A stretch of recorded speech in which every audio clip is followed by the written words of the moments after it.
జై శ్రీరామ్. 2022 నుంచి 2025 ఆగస్టు వరకు మొత్తం 18 ప్రెడిక్షన్స్ అనేవి ప్రూవ్ అయ్యాయి. ఇవన్నీ కింద డిస్క్రిప్షన్లో ఇవ్వడం జరుగుతోంది. యుక్రెయిన్ అధ్యక్షుడు జెలెన్స్కీ 2026 జూలై లోపల ఆయన రిజైన్ చేయడం కానివ్వండి, లేకపోతే మరణించడం కానీ జరిగే అవకాశాలు ఎక్కువగా ఉన్నాయి.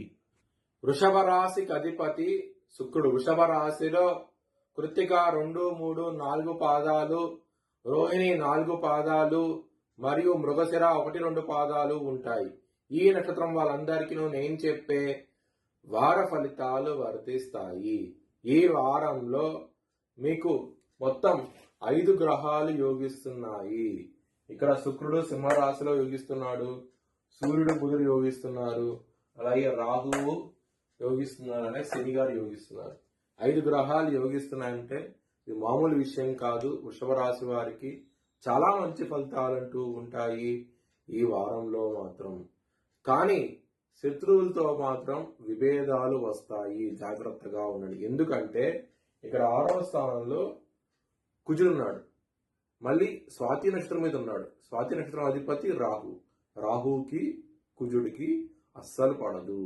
దాని మూలంగా శత్రువులు అనేవాళ్ళు చాలా అధికంగా ఉంటారు. చాలా జాగ్రత్తగా ఉండండి. మరియు ఖర్చులు కూడా అధికంగా ఉంటాయి ఈ వారంలో మాత్రం. అలాగే ధనపరంగా మాత్రం మీకు ప్రాబ్లమ్స్ అయితే ఏమి ఉండవు, సకాలంలో చేతికి అందుతాయి. కానీ ఖర్చులు మాత్రం అంతే విధంగా ఉంటుంది మీకు. ఫ్యామిలీ పరంగా మాత్రం ఎటువంటి ప్రాబ్లమ్స్ ఉండవు. గురుగారు ఉన్నారు 2వ స్థానంలో, దాని మూలంగా మీకు ఎటువంటి ప్రాబ్లమ్స్ ఉండవు ఫ్యామిలీ పరంగా అవుతాయి కనుక. లవర్స్ కి మాత్రం కొంచెం ప్రాబ్లమాటిక్ గా ఉంటది. ఎందుకంటే ఇక్కడ చూస్తే కనుక సూర్యుడు బుధుడు ఒకే రాశిలో ఉన్నారు, శనిగా దృష్టి ఉన్నది.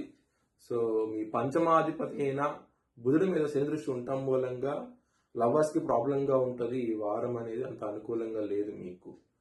అది హెల్త్ పరంగా చూస్తే కానీ కొంచెం బీపీ లాంటి ఇష్యూస్ ఉంటాయి తప్ప ఎటువంటి ప్రాబ్లమ్స్ ఉండవు ఈ వారంలో మాత్రం. మ్యారేజ్ పరంగా మాత్రం ప్రాబ్లంగా ఉంటది. 7వ స్థానం అధిపతి అయిన కుజుడు మీకు 6వ స్థానంలో ఉన్నారు. మరియు ఈ వారాంతంలో కూడా చంద్రుడు 7వ స్థానానికి వస్తున్నాడు. వృశ్చిక రాశిలో చంద్రుడు నీచబడతాడు. దీని మూలంగా మీకు మ్యారేజ్ పరంగా మాత్రం ఈ వారం అనేది అస్సలు యోగిష్టం లేదు మీకు. గొడవలు అనేవి విపరీతంగా ఉండే అవకాశం ఉన్నది ఈ వారంలో. బిజినెస్ పరంగా మాత్రం పెట్టుబడి అనేది తగ్గించి పెట్టుకోండి, అంత అనుకూలంగా లేదు మీకు. మీరు తీసిన డిసిషన్స్ మిస్ఫైర్ అవుతాయి, కొంచెం జాగ్రత్త తీసుకోండి. కెరియర్ పరంగా మాత్రం ఎటువంటి లోటు అంటూ ఉండదు మీకు. రాహు గారు 10వ స్థానంలో ఉన్నారు, మరియు గురుగారి దృష్టి రాహు మీద పడుతోంది, శుక్రుడి దృష్టి కూడా రాహు మీద పడుతోంది. దీని మూలంగా మీ కెరియర్ పరంగా మాత్రం ఎటువంటి ప్రాబ్లమ్స్ ఉండవు, చాలా అనుకూలంగా ఉంటది ఈ వారం అనేది.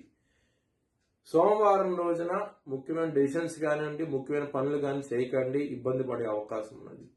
అలాగే బుధవారం రోజున శనివారం రోజున ఈ ముఖ్యమైన పనులు స్టార్ట్ చేస్తే కనుక మంచి ఫలితాలు ఉంటాయి.